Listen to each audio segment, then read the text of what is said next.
Upon Z plus alpha, alpha belonging real number is a purely imaginary number and mod of Z equal to 2, then the value of alpha. ये 4 option दिए गए हैं, इसमें से पता करना है कौन सा सही है। तो चलो इसको क्या करते हैं, सॉल्व करते हैं। तो यहाँ पर हमको मिला है क्या है कि एक है क्या z minus alpha upon Z plus alpha. यहाँ पर एक क्या है, z एक कॉम्प्लेक्स नंबर है। बात समझ में आया, कॉम्प्लेक्स नंबर है। तो यहाँ पर बोला जाए प्योरली इमेजिनरी, तो हमने ये चीज बताया चाहे मल्टीप्लाई हो, चाहे सब्ट्रैक्ट हो, चाहे डिवाइड हो, चाहे सब्ट्रैक्शन और डिवाइड एडिशन कुछ भी हो, जो उसका रिजल्टेंट आता है वो क्या होता है, कॉम्प्लेक्स। तो ये भी एक क्या है, कॉम्प्लेक्स नंबर है। कॉम्प्लेक्स नंबर है। तो अगर ये हमारा कॉम्प्लेक्स नंबर है तो एक ये कॉम्प्लेक्स नंबर और इसका कंजुगेट नंबर दोनों को जब सम करेंगे तो क्या आएगा, प्योरली। क्या आ जाएगा, प्योरली इमेजिनरी नंबर। ठीक, तो क्या हो जाएगा, अब हमें रियल नंबर में तो चेंज होगा नहीं, जो कुछ भी चेंज होगा इसी कॉम्प्लेक्स नंबर में होगा। तो मैंने चलो एक तरफ से मान लिया ये। ठीक, अगर नहीं आ रहा कोई दिक्कत नहीं, मैं सिखा देता हूँ। तो जेड हमने मान लिया क्या, एक्स प्लस आई वाई। दूसरा जेड बार ले लिया, क्या आ जाएगा, एक्स माइनस आई वाई। अब हमको चाहिए क्या, प्योरली इमेजिनरी नंबर। क्या चाहिए, प्योरली इमेजिनरी नंबर।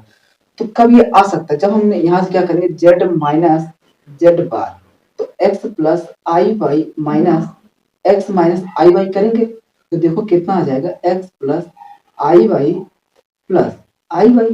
तो ये इससे गया तो 2 आई वाई आके प्योर इमेजिनरी नंबर। तो यहाँ पे क्या कर देना, सॉरी सब्ट्रैक्ट कर देना। ठीक, तो minus Z bar minus alpha upon Z bar minus alpha. तो क्या आ जाएगा, अच्छा प्योर इमेजिनरी चाहिए, सॉरी इमेजिनरी चाहिए। तो इमेजिनरी चाहने के लिए ध्यान देना, इमेजिनरी चाहिए ना। तो अब यहाँ से क्या होगा, रियल पार्ट तो हट गया। तो अगर मैं, अब हमको क्या चाहिए, रियल पार्ट। रियल पार्ट क्या हो जाएगा, 0। अगर मैं जोड़ दिया तो यहाँ से क्या हो जाएगा, ध्यान देना, तो एक्स प्लस आई वाई प्लस एक्स माइनस आई वाई, ये तो इससे गया।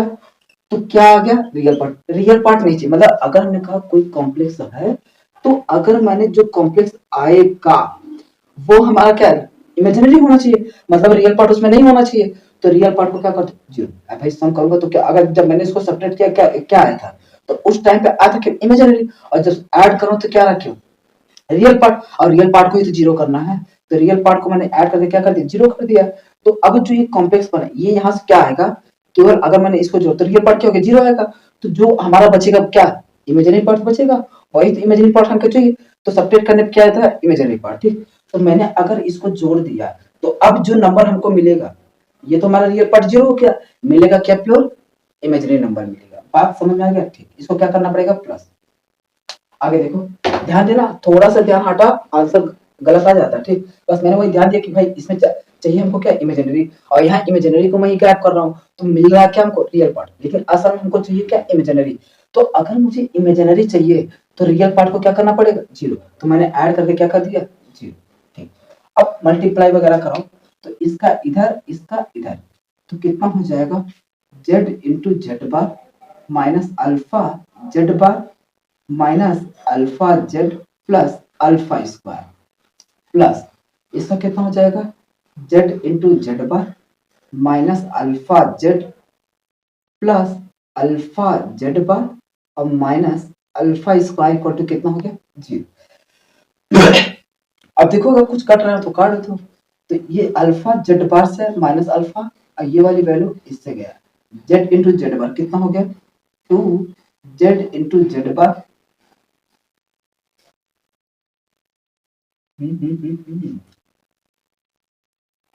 अच्छा सर ये माइनस हो, एक प्लस है तो मैं क्यों माइनस किया, इसको भी प्लस बना दो भैया। अब थोड़ा रुक जाओ, मल्टीप्लाई करना है। तो कितना हो जाएगा, जेड इंटू जेड बार और जेड माइनस अल्फा, ये हो जाएगा प्लस और ये हो जाएगा क्या, माइनस। ठीक, हाँ अब सही है। तो माइनस माइनस कितना हो जाएगा, 2 अल्फा स्क्वायर इक्वल टू 0। तो यहाँ हो जाएगा Z into Z bar minus alpha square equal to 0।